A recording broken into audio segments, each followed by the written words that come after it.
and welcome to an episode filled with highlights from the collegiate ranks. I'm Boom Gonzalez. And I'm Gia Kawachi. On today's episode, it's all about the UAAP Athletics Champions and some big stories coming from the UAAP. This is Starting Lineup. JD! Puts it on top and hits it nice and back to three. Gold medalist and Olympic champion from FEU.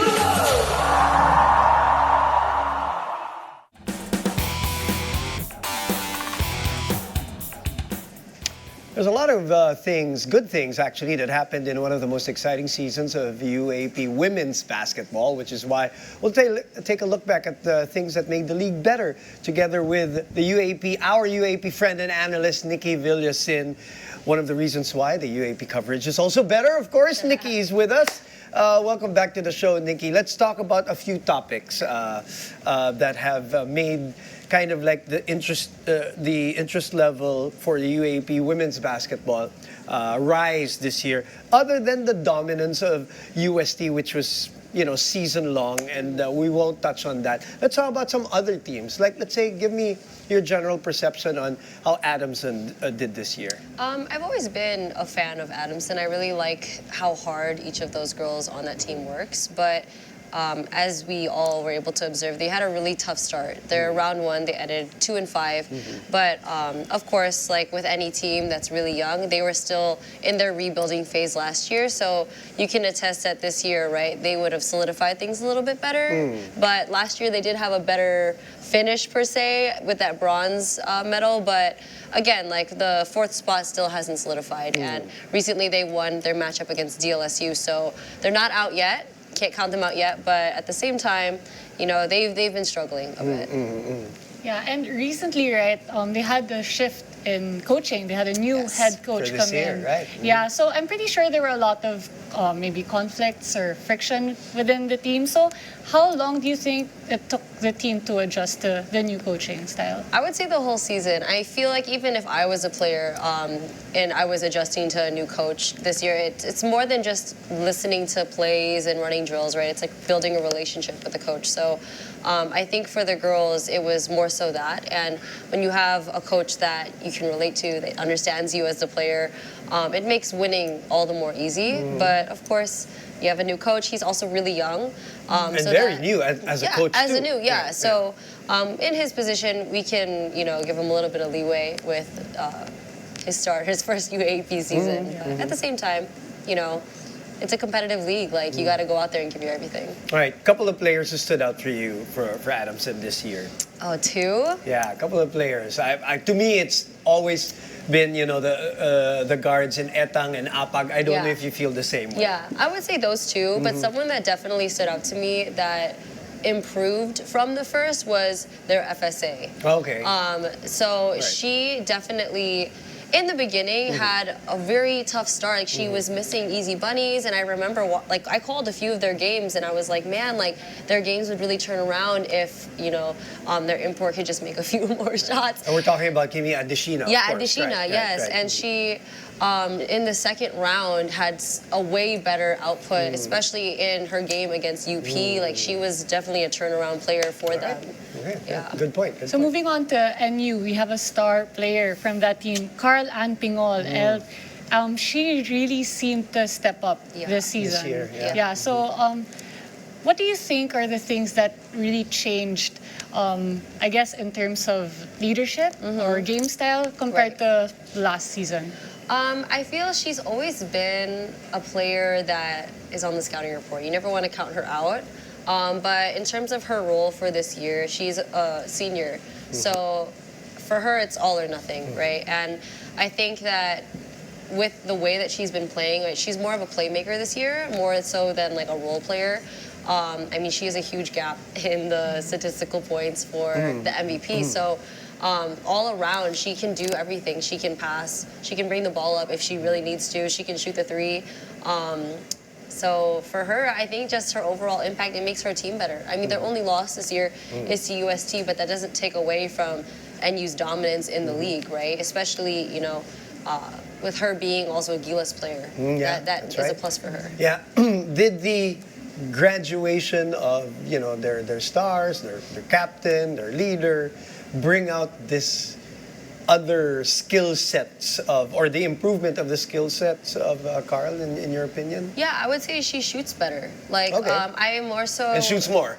Shoots too. more. I mean, the more shots you take, the more shots you make, right? Yeah, But yeah, at the same time, like, she also has a great ability to get her teammates involved. Yeah. And that's something I think Cece did a really good job Right. on her team, right? Like, even the days that she wasn't scoring, she got Right. her teams involved. Right, And that's right. something that Carl really improved on. And it shows by the record. Okay. And for the FEU team now, so let's talk about them.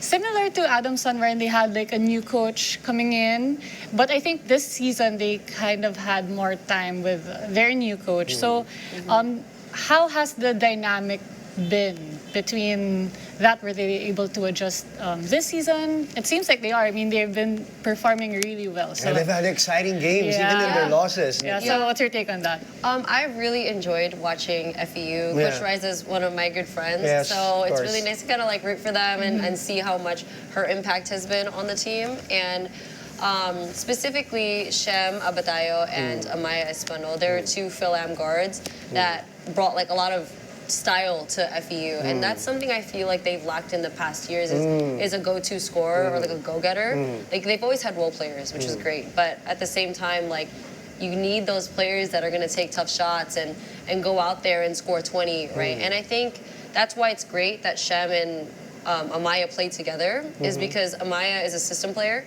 She'll go and let the game come to her, while Shem is more of a girl that will go take the tough shot. Like she's reading off ball screens. The first shot is her shot, right? So it's been nice to see them compete and then also, go up against bigger teams and then also show their might. They haven't been blown out crazy. Yeah, at that's any why point. even in their losses, They're good losses. It's a good loss. Good loss, like Yeah. exciting losses, Yeah. if you can put it that way. What's needed if you put on your analyst hat, you're looking at this team. What's needed for them to get up another level next year? They need a rebounder. Okay. They really lack in bigs. Although they're really strong in guards this year, the biggest thing is their bigs, right? You need people to crash the boards offensively, defensively. Right? Offensively, A, to get more possessions. B, defensively, to stop possessions. So as much as they hustle, right, it really is difficult for FEU to, execute even like certain flashes on their offenses because they're just not big enough. Right? That would be it. I actually want to ask the same question you just asked for the Ateneo team.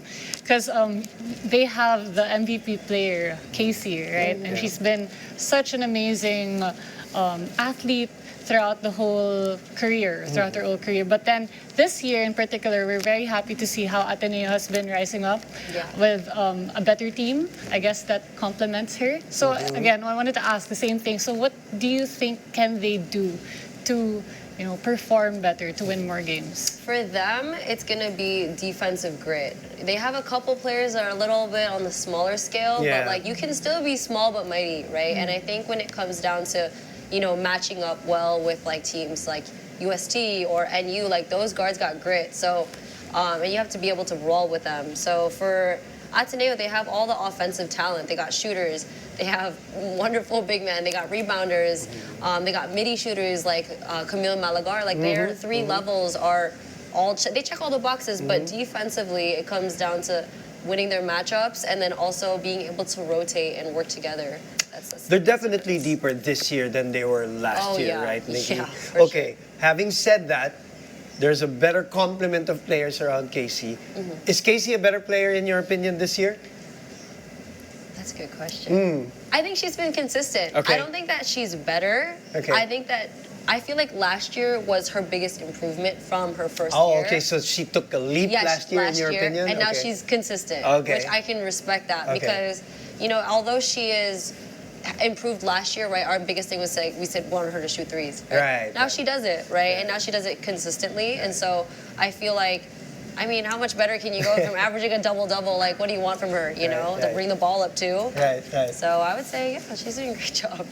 Well, she's been awesome to watch, Yeah. whether individually or with this team that she's had this year, just like the rest of the girls this season in UAAP women's basketball. Thank you very much. Nikki, as always, for Yes. coming up with the goods. Thanks. As always. Thank you again, Nikki, for that. Now, there's more UAAP stories coming your way, so stay tuned. You're watching Starting Lineup.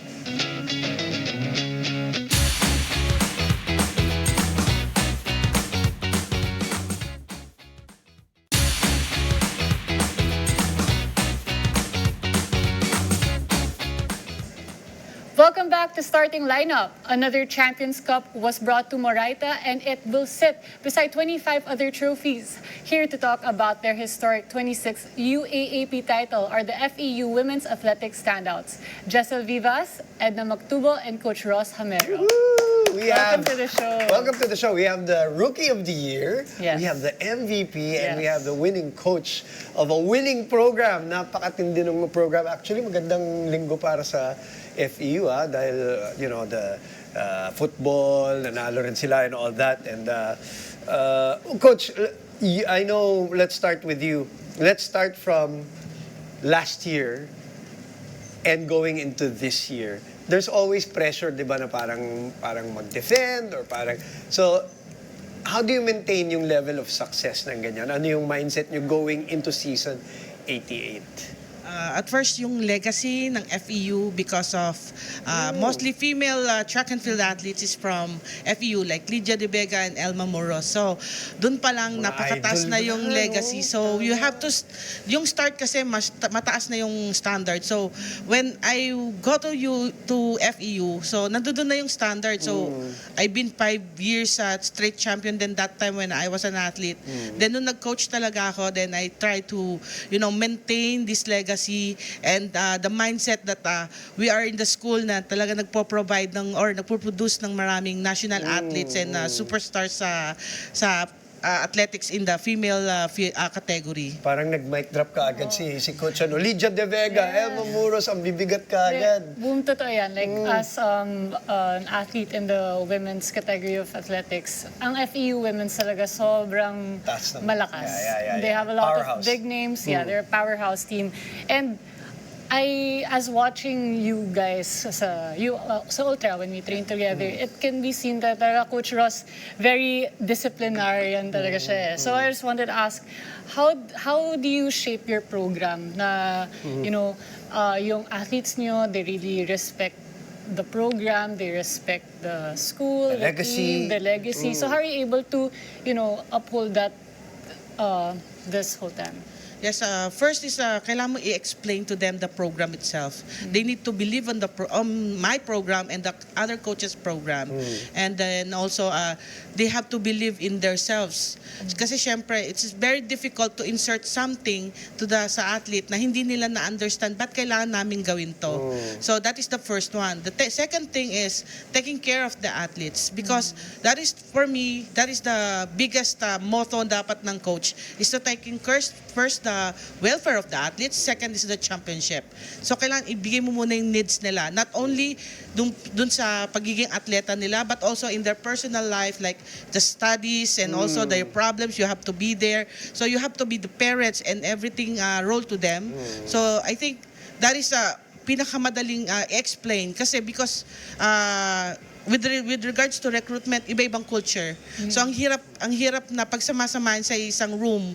So you have to be to tell them and understand that we have to move as one. Okay. Mamaya na natin pag-usapan yung championship, and ikaw muna kausapin ka namin. Una-una, inalagaan ka ba ni Coach Ross? Dahil, loko lang. Paano ka napunta sa FEU?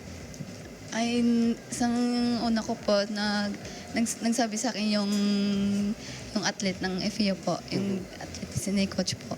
Okay. Nga nagsabi sa akin nga na dito ka na unang may school sa FEU. Kumuha sa akin ng mga time ko po, nang start sa panran lang po, nang nakita sa akin yung mga takbo ko po. Sabi sige nandiyan ko mag-school ng sa FEU po. Galing Iloilo, Opo, straight to FEU. Kasi panaginip mo talagang makarating ng Manila, Opo. para tumakbo. Si Jessel, gusto ko rin tanungin ikaw, paano ka naman napadpad din sa FEU? Paano ka na-discover? Nung una po, nung laro ko po sa Batang Pinoy po, yun po yung first laro ko po. And yung pangalawa po sa Ilocos, doon po nakita po ako ni Coach Ross. Kaya nirecommend po ako kay Coach Dams na kunin niya po ako para mag-aral po ng FEU. So ngayon, anong naging change nung dati kayong grade school or high school ba kayo nag-start? Nung pumasok kayo ng FEU, ano yung nagbago dun sa training nyo, dun sa environment nyo, sa coaches? Was it tough? Mas mahirap ba siya? Or mas okay? Lumaki yung improvement nyo? Ano nagbago sa training mo? Ang nagbago lang po sa training ko po yung start po ng high school ko po kasi grabing training po ng high school kasi 3 times a day kasi yun. Mainit kasi doon sa province po. Tapos nagpunta ako sa FEU po sa Manila. Yung training po namin po ng umaga, grabe po yung training mo sa amin sa umaga. Tapos pagkapon po, start naman kami ng weights po sa gym. Weights. Yun, po. Na hindi nyo ginagawa nung high school, Hindi po. di ba? Yun Iba yung yun, bago. yes.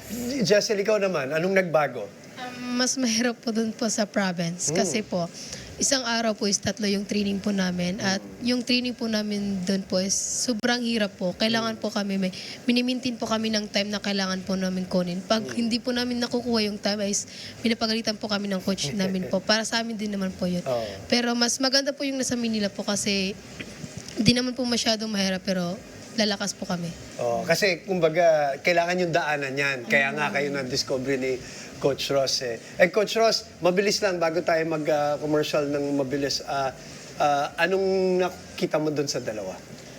First yung attitude nila during competition. Yung sa kanya kasi is fun run video lang nakita ko.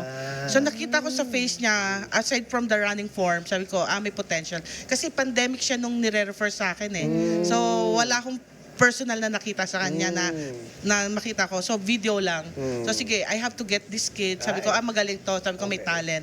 Then, to Jessel naman, kasi, is nakita ko talaga siya sa Batang Pinoy, palarong pambansa. Recruit mo talaga. Yes. At saka kinausap ko talaga yung coach niya. So, that time, nakita ko, nung 400 hurdles niya, palaban talaga siya. Yun yung mindset na gusto ko sa atleta Kasi ang hirap i-develop yung attitude kesa dun sa physical. Very good point. Very good point. All right. More with our guests, Gia, para madiscover natin itong nangyari dun sa championship nila when we come back here in starting lineup.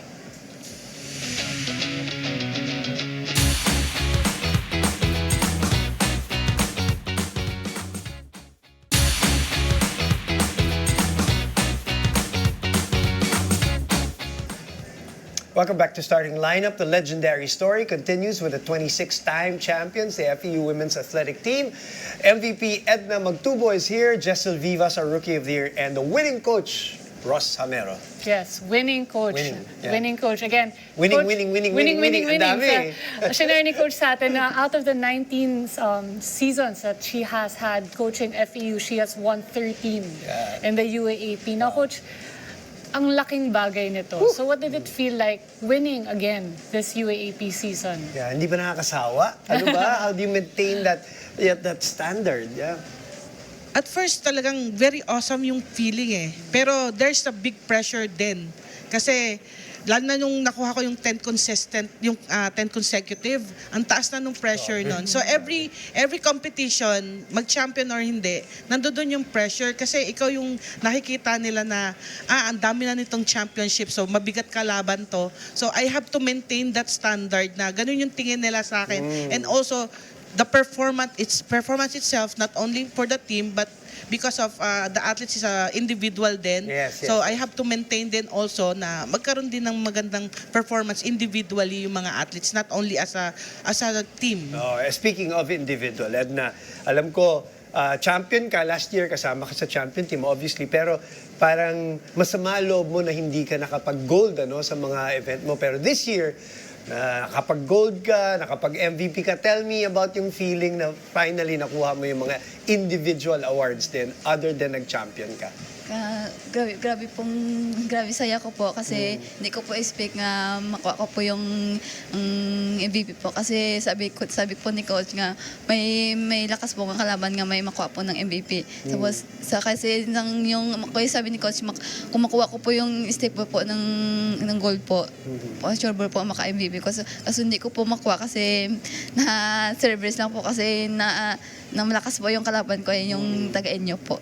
So, ito yung steeplechase. Yung steeplechase event ang pinag-uusapan mo. Malakas yung kalaban mo, pero natalo mo siya. Sa 5K po. Okay, Sa 5,000. okay. So let's Si move to Jessel, Jessel. Yes, Rookie of the Year naman. Grabe, congratulations. Ganda ng simula. Oo, di ba? What does it feel like na unang salang mo pa lang sa FEU, unang salang mo sa UAP, Rookie of the Year ka na? Sobrang saya ko po kasi hindi ko po in-expect na mag-Rookie of the Year po. Kasi marami pong mga bata na malalakas po kayo sa akin. And hindi ko po din in-expect kasi 18 years old ko lang po. And sobrang bata po. Kasi po yung nasa isip ko is wala naman pong masama ako pang makipagsabayan ako sa malalakas. Kasi yan po yung palagi sinasabi ng coach ko na panindigan ko po yung pagiging hardlista ko po. Nice. Think big, ano? Yeah, gusto ko lang i-share. She just got home actually from Indonesia. I know. She competed in the U18 U20 championships wherein she won 3 golds. 3 golds. 100-meter hurdles, 4x100-meter mixed relay, and 4x4 meter. At 18 years old. Yeah, mixed relay. Yeah. So, anong feeling mo na nakapag-compete ka at panalo mo yon sa Indonesia? Sobrang saya ko po kasi first international ko po yon. Hindi ko po in-expect na makakasama ko po sa Indonesia. Kasi dati po is pinapangarap ko lang po makalaro ng ibang bansa po. Nung natupad ko na po na sinabi na ako ni coach na kasama po ako sa Indonesia, pinagsikapan ko po yung training ko para di po sila magkamali sa nakinuha po ako nila sa ano po. Coach, we have time for, mabilis lang, plans for next year. Siyempre to defend, pero mahirap pa. Ano ba ang magiging order of business mo? Okay, mahirap naman lagi for FEU because we don't have our own facility. Wala kaming track oval. So we have to plan again saan kami ngayon magte-training ulit kasi the Ultra is hindi siya consistent open. So maghahanap na naman kami ng other venues. And also aside from that, balak namin mag-add ng additional tournament or competition na sasalihan aside from a national open and the weekly relay. So I have to plan additional competition, and also for the athletes naman, I have to focus on their weakness. Kasi marami kasing weakness na hindi namin pa na-resolve or na-solve this year. So nabitin kami dun sa ibang performance kasi ang daming mga records sana kaya lang hindi namin inabot. Well, next year. Parang ganon. Maganda yung record niya. Yes, so we have to 13 plan years na those, pinalo. palakasin namin yung weakness nila, then palalakasin pa namin yung mga strength nila. Coach, good luck. Congratulations. I-imagine mo, walang track oval, pero you're so dominant in that sport. I know. Congratulations. We're very, very happy. Salamat sa pagpunta Thank dito you very sa show. much. Thank you. So yan, thank you so much for joining us. I'm Gia Kawachi. I'm Boom Gonzalez, and this has been Starting Lineup.